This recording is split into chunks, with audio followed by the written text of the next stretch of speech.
Back नमस्कार दोस्तों, एक बार फिर से आप सभी का स्वागत है हिंदी साहित्य में ही। आज हम देखेंगे सरस्वती पांडे, गोविंद पांडे की पुस्तक से हम लोग पढ़ ही रहे हैं, जिसका नाम है हिंदी भाषा एवं साहित्य का वस्तुनिष्ठ इतिहास। आज हम पढ़ेंगे रस संप्रदाय, उसके बाद छंद अलंकार भी लगे हाथों देखेंगे। जैसा भी समय मिला तो पढ़ लेंगे। ठीक, तो शुरू करते हैं, लेकिन चैनल को सब्सक्राइब जरूर कीजिए और लाइक शेयर भी। रस का व्युत्पत्ति परक अर्थ है आस्वाद, यानी रस्यते आस्वाद्यते इति रस। रस संप्रदाय के प्रवर्तक भरत मुनि के अनुसार जिस प्रकार अनेक प्रकार के व्यंजनों से युक्त अन्न भोग करते हुए स्वस्थ पुरुष आनंद की प्राप्ति करते हैं, उसी प्रकार विभाव, अनुभाव, संचारी भाव, जैसे कि जानते हैं कि इसका होता है विभाव, अनुभाव, संचारी भाव से संपन्न अस्थायी भावों का आस्वादन करते हुए सहृदय जन रस का आनंद लेते हैं। भरत मुनि के अनुसार विभाव, अनुभाव और व्यभिचारी भाव के संयोग से रस की निष्पत्ति होती है, जैसा कि हम परिभाषा बचपन से पढ़ते आ रहे हैं। विभाव, अनुभाव और व्यभिचारी भाव या फिर संचारी भाव, मतलब कि यहाँ पे ना विभाव, अनुभव, संचारी भाव, तो भरत मुनि मानते हैं विभाव, अनुभव, व्यभिचारी भाव। तो विभावानुभावा व्यभिचारी संयोगाद्रस निष्पत्ति, यानी विभाव, अनुभव और व्यभिचारी भाव के संयोग से रस की निष्पत्ति होती है। संस्कृत के अन्य आचार्यों द्वारा दी गई परिभाषा निम्नलिखित है। विभावे रनुभावेश्च सात्विकैर्व विचारे भी आनीयमानः स्वाद्यत्व अस्थायी भाव रस स्मृति। यह धनंजय का कहना है, यह धनंजय का है। और अभिनवगुप्त क्या कहते हैं? सर्वथा रसनात्मक वितविघ्न प्रतीति ग्राह्यो भाव एवं रसः। मम्मट क्या कहते हैं? व्यक्तः स तैर्वी भावाद्यो अस्थायी भाव रसः स्मृति। इसके बाद आचार्य विश्वनाथ जी का कहना है विभावेनानुभावेन व्यक्तः संचारणी तथा रसतामेति रत्यादि अस्थायी भाव सचेतसाम। इसके बाद भाव को संपूर्ण रस का स्रोत माना जाता है। भरत मुनि के अनुसार नाटक आदि में बाड़ी, व्यापार, अंग संचालन तथा सात्विक अनुभाव के संयुक्त भाव के रूप में भावित होने वाले भाव व्यापार ही भाव हैं। उच्चते बागंग सत्तोपेतान काव्यार्थान भावयन्ति इति भावा। रस को काव्य की आत्मा के रूप में सर्वप्रथम विश्वनाथ ने मान्यता दी है। रस के 4 अवयव हैं, मतलब विश्वनाथ, जो आचार्य विश्वनाथ है, इन्होंने रस को आत्मा के रूप में सबसे पहले मान्यता दी। रस के 4 अवयव कौन कौन से हैं? विभाव, अनुभव, संचारी भाव और इसके अलावा अस्थायी भाव। ठीक है, यह रस के क्या है? यह रस के 4 अवयव हैं जो कि माना गया है।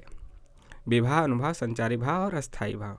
भरत मुनि क्या कहते हैं? भरत मुनि ने अपने नाट्य शास्त्र में भावों की संख्या 49 मानी है, जिसमें से कि 33 संचारी भाव हैं। इम्पोर्टेंट क्वेश्चन है। 33 संचारी भाव है, 8 अस्थायी भाव है और शेष 8 सात्विक भाव है। 33, 8, 8, 33 संचारी भाव, 8 अस्थायी भाव, 8 सात्विक भाव हैं। कुल 49 हो जाएंगे ना। 16, 33 प्लस 8 41, 41 8 49। देखिए यहाँ पे टेबल से समझिए, मतलब कि ब्लॉक डायग्राम से, यानी कि आरेखीय डायग्राम से रस आपका हो गया 4 अवयव होंगे। विभाव हो गया, अनुभाव हो गया, संचारी भाव हो गया और अस्थायी भाव हो गया। जैसा कि संचारी भाव के 33 भेद हैं और अस्थायी भाव के भी 8 भेद हैं। इसी तरह सात्विक 8 भाव है। और विभाव में आपका आ जाएगा, ये तो 4 अवयव मुख्य होंगे, विभाव, अनुभव, संचारी भाव, अस्थायी भाव। इसके बाद विभाव में आलंबन और उद्दीपन आ जाएगा। और अनुभाव में आपका 4 भाग आएंगे। तो कायिक, सात्विक को ही मानसिक कहा गया है, वाचिक और आहार्य। तो सात्विक जो 8 भाव है वो यहाँ पे है, किसके अंतर्गत है? अनुभाव के ही अंतर्गत आता है। फिर इसके बाद सात्विक को भी 2, 4, 6, 8 भागों में बांटा गया है। स्तंभ, स्वेद, रोमांच, स्वरभंग, कंप, वैवल्य, अश्रु और प्रलय के आधार पे। इसके बाद इधर से देखिए, इधर से अस्थायी भाव को भी आपको 2, 4, 6 और 8 भागों में बांटा गया है। रति, जैसा कि हम जानते हैं ना, अस्थायी भाव किसका किसका कौन कौन सा है, आगे हम देखेंगे भी। रति, हास, शोक, क्रोध, उत्साह, भय, जुगुप्सा और विस्मय, सब क्या है? अस्थायी भाव है। तो 8 प्रमुख अस्थाई भाव होते ही हैं।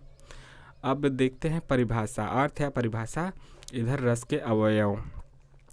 तो विभाव क्या है? सामाजिक के हृदय में स्थित अस्थाई भावों को आस्वादन के योग्य बनाने वाले कारणों को विभाव कहते हैं। यानी सामाजिक के हृदय में स्थित अस्थाई भावों को आस्वादन के योग्य बनाने वाले कारणों को विभाव कहते हैं। अर्थ प्रतीति का मूल कारण ही विभाव है। आलंबन क्या है? जिस व्यक्ति अथवा वस्तु के कारण किसी व्यक्ति में कोई भाव जागृत होता है। आलंबन का मतलब तो ही होता है ना कि सहारा, तो जिसके आलंबन होता है ना, आलंबन मतलब बीच में रहता है, उसके सहारा देता है, उसको बैलेंस करता है। तो जिस व्यक्ति के कारण भाव जागृत होता है उस व्यक्ति अथवा वस्तु को क्या कहते हैं? भाव या फिर उस भाव को आलंबन कहते हैं। वह व्यक्ति भी हो सकता है, वस्तु भी हो सकता है। उद्दीपन क्या है? उद्दीपन मतलब कि आपको मतलब कि देखिए क्या है, रस को उद्दीप्त करने वाले, यानी कि आपको एक्स्ट्रा एनर्जी देगा। एक तरीके से कह सकते हैं क्या करेगा? उत्तेजित करेगा। एक तरीके से कह सकते हैं कि आपको मोटिवेशन देगा। रस को उद्दीप्त करने वाली आलंबन की चेष्टा आदि तथा देश काल की स्थितियाँ उद्दीपन कहलाती हैं। अनुभाव क्या है? जो भावों के पश्चात उत्पन्न हो, यानी भाव के बाद जो उत्पन्न होता है उसे अनुभाव कहते हैं। नाम से ही लग रहा है कि भाव के बाद अनुभाव, भाव के बाद उसको अनुचरण करने वाली, उसको पीछे पीछे आने वाली जो भावों के पश्चात उत्पन्न हो उन्हें अनुभाव कहते हैं। आलंबन उद्दीपन आदि कारणों से उत्पन्न भावों को बाहर प्रकाशित करने वाले, आलंबन उद्दीपन आदि कारणों से उत्पन्न भावों को बाहर प्रकाशित करने वाले कार्य को अनुभाव कहा जाता है। ये भाव के सूचक होते हैं। संचारी भाव क्या है? जो भाव के विशेष रूप से अस्थाई भाव की पुष्टि के लिए तत्पर रहते हैं, जो भाव के विशेष रूप से अस्थाई भाव की पुष्टि के लिए तत्पर रहते हैं और अस्थाई भाव के अंतर्गत आविर्भूत और तिरोहित होते दिखाई देते हैं, वे भाव संचारी कहलाते हैं। एक बार फिर से देखिए, जो भाव विशेष रूप से अस्थाई भाव की पुष्टि के लिए तत्पर रहते हैं और अस्थाई भाव के अंतर्गत आविर्भूत और तिरोहित होते दिखाई देते हैं, वे भाव संचारी भाव कहलाते हैं। अस्थाई भाव देखते हैं।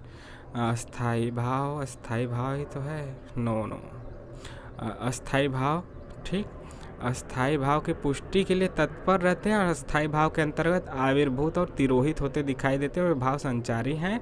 और अस्थाई भाव क्या है? क्योंकि अस्थाई भाव पे ही तो निर्भर है आपका संचारी भाव। अविरुद्ध या फिर विरुद्ध भाव जिसे न छिपा सकें, मतलब अस्थाई का मतलब ही है कि जो अस्थाई रहे, परमानेंट रहे, तो उसे छिपाया नहीं जा सकता।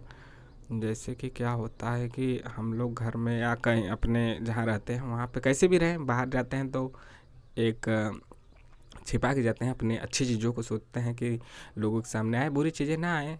तो लेकिन वो तो अस्थाई भाव नहीं है। हम जैसे हैं वैसे नहीं दिखाना चाहते हैं। अच्छे अच्छे कपड़े पहनते हैं और अच्छे अच्छे मुस्कुराते हुए जाते हैं बाहर कहीं भी प्रोग्राम में या कहीं भी, तो वो आपका अस्थाई भाव नहीं है। अस्थाई भाव जैसा आप घर में रहते हैं वह आपका अस्थाई भाव है।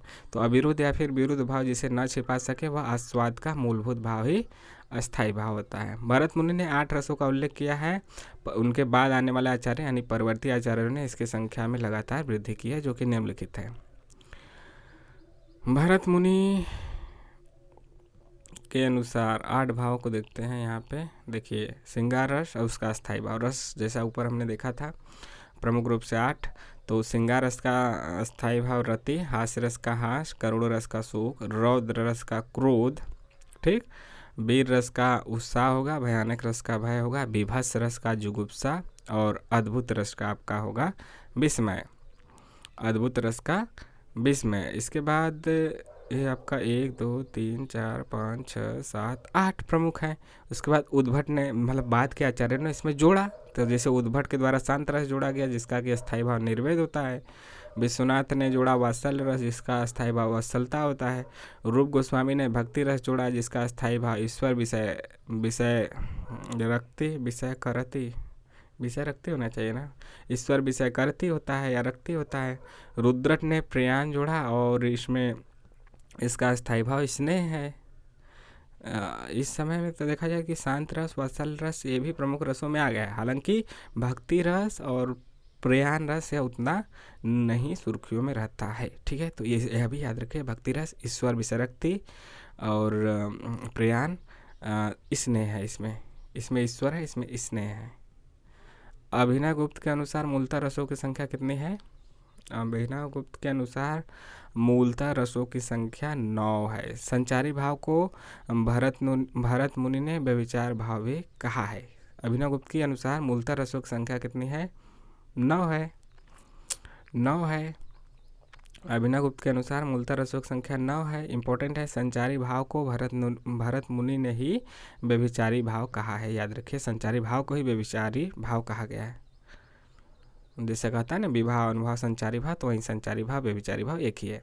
किसने कहा? भरत मुनि ने। आचार्य रामचंद्र शुक्ला ने 33 संचारी भावों का विरोध अवरोध की दृष्टि से 4 भेद किया है। एक तो सुखात्मक, दूसरा दुखात्मक, तीसरा उभयात्मक और चौथा उदासीन। मतलब एक सुख है, एक दुख है, एक दोनों में कॉमन है, एक उदासीन है, मतलब कि कुछ नहीं है, ना सुख ना दुख, एक सुख और दुख दोनों है।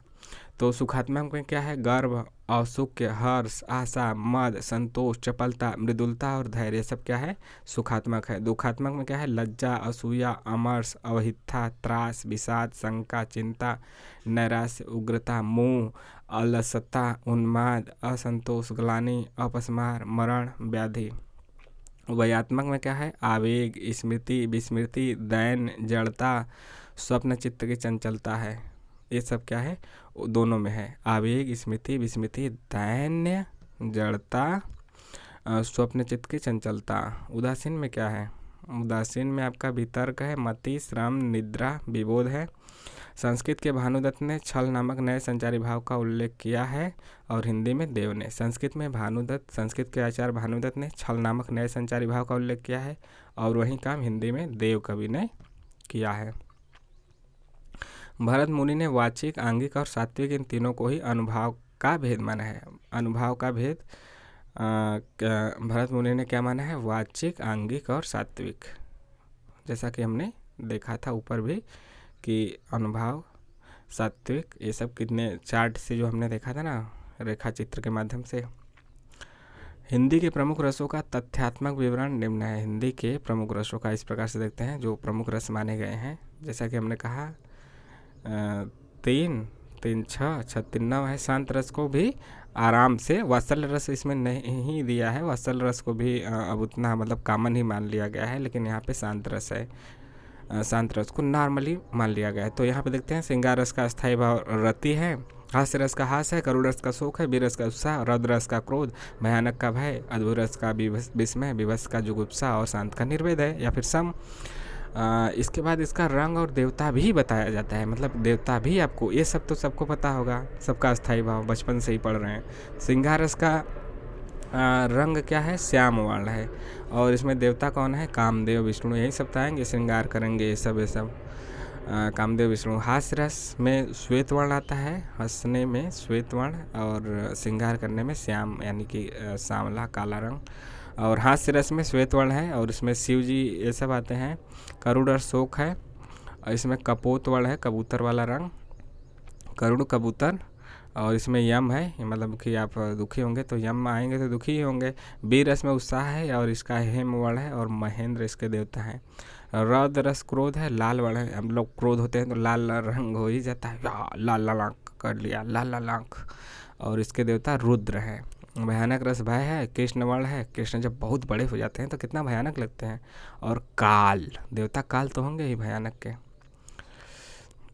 अद्भुत रस विस्मय है, पीला वर्ण है, पीला वर्ण अद्भुत रहता है, दूर से ही दिखाई दे देता है। इसके जो ऋषि हैं गंधर्व, मतलब कि देवता जो है, देवता या ऋषि गंधर्व हैं। विभत्स रस जुगुप्सा है, इसका नील वर्ण है, नीला, ब्लू। और इसमें महाकाल, महाकाल भयानक के काल हैं, विभत्स के महाकाल हैं। शांत रस का निर्वेद है और शांत रस में धवल वर्ण है। धवल का मतलब कि वहीं आपका धुंधला, धवल, धुला हुआ, सफ़ेद ही एक तरीके से कह सकते हैं। और इसमें लक्ष्मी और नारायण इसके देवता हैं, तो यह भी याद रखें। श्रृंगार रस को कार्य व्यापार की व्यापकता के कारण रसराज कहा जाता है। जैसे हमें बताइए कि रसों का राजा कौन? श्रृंगार रस। और क्यों? क्योंकि इसकी कार्य व्यापकता ज़्यादा है। इसके मुख्यतः 2 भेद होते हैं, संयोग या इसे संभोग भी कहा जाता है। तो संयोग श्रृंगार और वियोग, वियोग को ही विप्रलम्ब कहते हैं। विप्रलम्ब का मतलब ही होता है कि वियोग यानी कि अलगाव हो गया। तो संयोग और वियोग, अन्य नाम भी इन दोनों का याद रखिएगा। वियोग के निम्न भेद माने गए हैं। पूर्वानुराग, वियोग, वियोग का विप्रलम्ब का कितना भेद है? निम्न भेद। पूर्वानुराग, मान, प्रवास और करुण विप्रलंभ। पूर्वानुराग, मान, प्रवास और करुण विप्रलंभ। जैसा कि आप देख रहे हैं इसमें सब में अलगाव की ध्वनि आएगी। वियोग के अंतर्गत 10 काम दशाओं का वर्णन है। वियोग के अंतर्गत 10 काम दशाओं का वर्णन है। कौन कौन? अभिलाषा, चिंतन, स्मृति। यहाँ से पूछ सकती हैं कि कौन सा इसके तहत नहीं आता है। तो वियोग के तहत अभिलाषा, चिंतन, स्मृति, गूढ़ कथन, उद्वेग, प्रलाप, उन्माद, ज्वर, जड़ता और मरण, ये सब आते हैं। कौन कौन? उल्टा पढ़ते एक बार। मरण, जड़ता, ज्वर, उन्माद, प्रलाप, उद्वेग, गूढ़ कथन, स्मृति, चिंतन और अभिलाषा। अब बात करते हैं हास्य रस की। हास्य रस के मुख्यतः 6 भेद हैं। कौन कौन? उत्तम, मध्यम, अधम या फिर प्रथम। इसमें बाट के यदि देखा जाए तो उत्तम में स्मित और हसित, हास्य रस में। मध्यम में विहसित और अवहसित, और अधम में आपका अपहसित और अति हसित। बांट सकते हैं, बस ऐसे याद रखें सबका नाम, बस सरसरी निगाह से। स्मित हसित, विहसित अवहसित, अपहसित और अति हसित।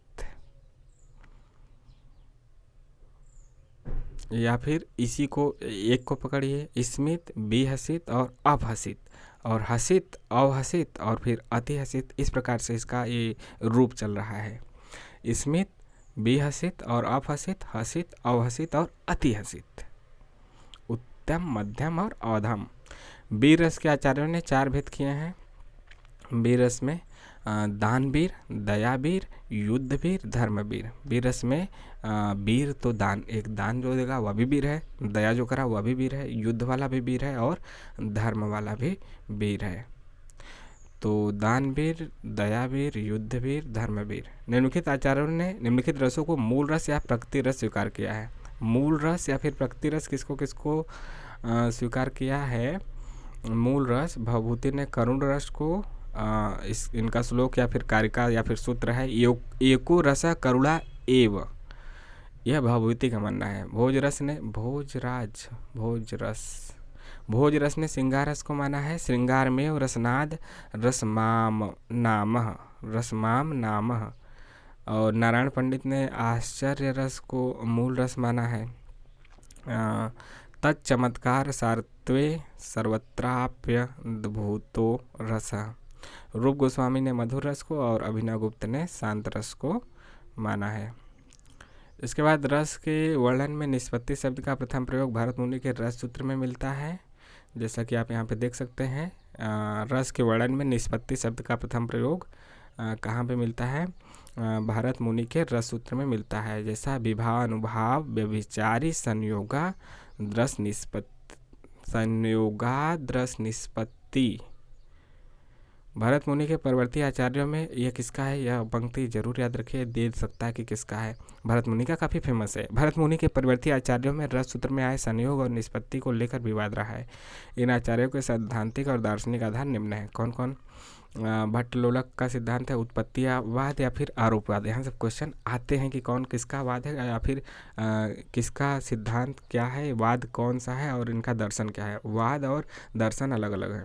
वाद या फिर सिद्धांत और दर्शन। भट्टलोलक का उत्पत्तिवाद या फिर आरोपवाद है, यह मिलाने के लिए भी दे सकता है और वन लाइनर भी पूछ सकता है। उत्पत्तिवाद, आरोपवाद, इनका दर्शन मीमांसा दर्शन है। शंकुक का है अनुमतिवाद, शंका मत करो अनुमति दे दो, शंका मत करो अनुमति दे दो, अनुमतिवाद है। और यह न्याय दर्शन है। भट्टनायक का है भुक्ति या फिर भोगवाद और इनका सांख्य दर्शन है। अभिनव गुप्त का अभिव्यक्तिवाद है और इनका शैव दर्शन है। तो पहले एक चीज़ याद रखिए, पहले बारी बारी से देखते हैं। भट्टलोलक का क्या है? उत्पत्तिवाद या फिर आरोपवाद। शंकुक का क्या है? शंका मत करो अनुमति दे दो, अनुमतिवाद। भट्टनायक का क्या है? नायक जो रहेगा वह भुक्ति या फिर भोग करेगा ही, तो भुक्ति या फिर भोगवाद। अभिनव गुप्त का क्या है? अभिनव गुप्त का अभिव्यक्तिवाद है। अभिनव क्या करते हैं? अभिनय अभिव्यक्ति करते हैं अपनी चीज़ों का। तो ये चीज़ हो गया। फिर इनका दर्शन देखिए, भट्टलोलक का मीमांसा दर्शन है। शंकुक का शंका मत करो न्याय दे दो, न्याय दर्शन है। भट्टनायक का नायक का सांख्य दर्शन है। अभिनव गुप्त का अभिनय गुप्त का शिव भगवान भी तो अभिनय करके नाचते थे। और अभिनव, अभिनव से अभिनय याद रखिए, और अभिनव शैव दर्शन। भरत मुनि के रस सूत्र में आए संयोग व निष्पत्ति शब्द के अर्थ रस की अवस्थिति के संबंध में परवर्ती आचार्यों का मत निम्नलिखित है, यानी कि बाद के आचार्य क्या मानते हैं रस सूत्र में, ये इनके संयोग और निष्पत्ति के शब्द अर्थ आए हैं। भट्टलोलट संयोग और निष्पत्ति और रस की अवस्थिति क्या मानते हैं, उत्पाद्य उत्पादक संबंध मानते हैं भट्टलोलट, और निष्पत्ति उत्पत्ति मानते हैं, और अनुकार्य राम्य। श्री शंकुक अनुपाप्य अनुपामक के रूप में मानते हैं, और अनुमतिवाद मानते हैं अनुमतिवाद में, यहाँ उत्पत्तिवाद था, और अनुकर्ता नट में, नट के रूप में यानी कि प्रस्तुति इनकी।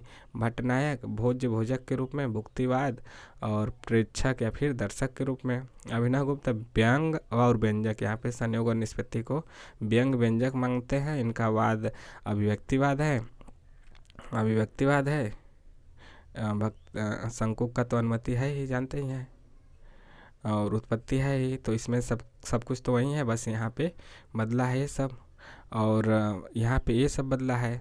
तो यह अभिनव गुप्त का व्यंग व्यंजक है, अभिव्यक्तिवाद है, और सामाजिक या फिर हृदय में इनकी रस की अवस्थिति है। यहाँ पे राम में, यहाँ पे नट में, यहाँ पे दर्शक में, यहाँ पे सहृदय में। भट्टलोलक राम में, शंकुक नट में, भट्टनायक दर्शक में, नायक तो दर्शक में, और अभिनव गुप्त नायक को दर्शक देखते ही हैं, अभिनव गुप्त हृदय में मानते हैं। रस को ब्रह्मानंद सहोदर सर्वप्रथम भट्टनायक ने कहा। रस को ब्रह्मानंद का सहोदर यानी ब्रह्मानंद का सहोदर सर्वप्रथम किसने कहा, भट्टनायक ने। आचार्य विश्वनाथ की पंक्तियां हैं, याद रखिए, उन्होंने क्या लिखा है, सदोदेक्राद खंड स्वप्रकाश प्रकाशानंद चिन्मय वेद्यांतर स्पर्श शून्यो ब्रह्मास्वाद सहोदर लोकोत्तर चमत्कार प्राण कैशिस्त प्रमातृभि स्वाकार वद भिन्न त्वे नायमा स्वादित्य रस। आचार्य भट्टलोलट को भारत के रस सूत्र का प्रथम व्याख्याता माना जाता है। भट्टलोलट को भरत मुनि के रस सूत्र का प्रथम व्याख्याता माना जाता है। आचार्य शंकुक के अनुसार सामाजिक चित्र तुरंग न्याय से नट में रस की अवस्थिति मानकर रस का अनुमान करते हैं। आचार्य शंकुक के अनुसार सामाजिक चित्र तुरंग न्याय से नट में रस की अवस्थिति मानकर रस का अनुमान करते हैं। करण होना चाहिए ना, साधारणीकरण की अवधारणा सर्वप्रथम भट्टनायक ने दी थी। साधारणीकरण का मतलब क्या होता है, जैसे कि आप कोई पिक्चर देख रहे हैं, मूवी देख रहे हैं या नाटक कुछ भी देख रहे हैं, और देखते देखते आपको खुद लगे कि आप खुद आपकी ज़िंदगी का वह किरदार है, आप खुद उसमें समा जाए, लगे कि आप ही की ज़िंदगी चल रही है, आप ही की चल रही है जीवन लीला, आप ही हैं, मतलब उस नायक में, उस दर्शक में, उस नाटक में और आप में कोई अंतर ना रह जाए, तो उसे कहा जाता है साधारणीकरण। भट्टनायक ने काव्य की 3 क्रियाएं, साधारणीकरण की अवधारणा भट्टनायक ने दी थी। भट्टनायक ने काव्य की, नायक ही तो क्या करता है, अभिनय करता है। भट्टनायक ने काव्य की 3 क्रियाएं या फिर व्यापार मानते हैं। कौन, अभिधा, भावकत्व और भोजकत्व। अभिधा मतलब काव्यार्थ की प्रतीति, भावकत्व मतलब साधारणीकरण, भाव ही तो आता है तभी तो साधारणीकरण हो जाता है। भोजकत्व मतलब रस का भोग, भोज मतलब भोग, भोजकत्व मतलब रस का भोग, भावकत्व मतलब साधारणीकरण, अभिधा मतलब काव्यार्थ की प्रतीति। इसके बाद है, आचार्यों ने साधारणीकरण को निम्न ढंग से प्रस्तुत किया है। भट्टनायक विभावादि को, विभावादि का साधारणीकरण होता है मानते हैं। अभिनव गुप्त मानते हैं सहृदय का साधारणीकरण होता है। आचार्य विश्वनाथ मानते हैं विभावादि का अपने पराये यानी आश्रय और सहृदय की भावना से मुक्त होना ही साधारणीकरण है। रामचंद्र शुक्ल मानते हैं आलम्बनत्व धर्म का साधारणीकरण होता है, जो बीच में हमें टिकाए रहता है, जो हमें बताता है या फिर जो हमें संभाले रहता है, उसका साधारणीकरण होता है, शुक्ला जी मानते हैं। श्याम सुंदर दास मानते हैं सहृदय के चित्त का साधारणीकरण होता है। डॉक्टर नगेंद्र मानते हैं कवि की अनुभूति का साधारणीकरण होता है। आचार्य श्याम सुंदर दास ने साधारणीकरण की व्याख्या करने में मधुमती की भूमिका की परिकल्पना की है। मधुमती की भूमिका मधुमक्खी की भूमिका की परिकल्पना की है, यह भी याद रखिए। रसों में विरोधी रस इस प्रकार से है, विरोधी रस भी पूछा जाता है ना कि इसका विरोधी कौन, इसका विरोधी कौन, इसका विरोधी कौन, यह तथ्य भी हमें याद रहना चाहिए। जैसे सिंगारस, सिंगारस का विरोधी कौन कौन है? करुण है, विभत्स है, रौद्र है, वीर, भयानक। सिंगार है तो उसमें करुण, विभत्स, रौद्र, वीर और भयानक है। हास्य रस में भयानक और करुण है, कोई हंस रहा है तो कोई भयानक तरीके से रो रहा है। करुण रस का एक तो हास्य हो ही जाएगा, एक श्रृंगार भी हो जाएगा। रौद्र रस का क्या होगा? हास्य भी, श्रृंगार भी और भयानक भी। वीर रस का भयानक और शांत, भयानक और शांत। भयानक रस का श्रृंगार, वीर, रौद्र, हास्य और शांत। शांत रस का वीर, श्रृंगार, रौद्र, हास्य और भयानक। और विभत्स रस का याद रखिए श्रृंगार, क्योंकि एक ही है, अकेला है। हास्य रस का दो यह है, ये भी याद रखिए, भयानक और करुण। और विभत्स रस का श्रृंगार है। तो यहाँ पे रस समाप्त हुआ। फिर अगले वीडियो में अलंकार देखेंगे। आपको कैसा लगा कमेंट करके ज़रूर बताइए। और सभी तथ्यों को एक दो बार दिखने से चीज़ें जहन में बैठती चली जाती हैं, तो एक दो बार ज़रूर देखें, रिवीजन भी करें। और कैसा लगा यह भी बताते रहे। चैनल को सब्सक्राइब भी कीजिए। मिलते हैं नेक्स्ट वीडियो में। जय हिंद, जय भारत।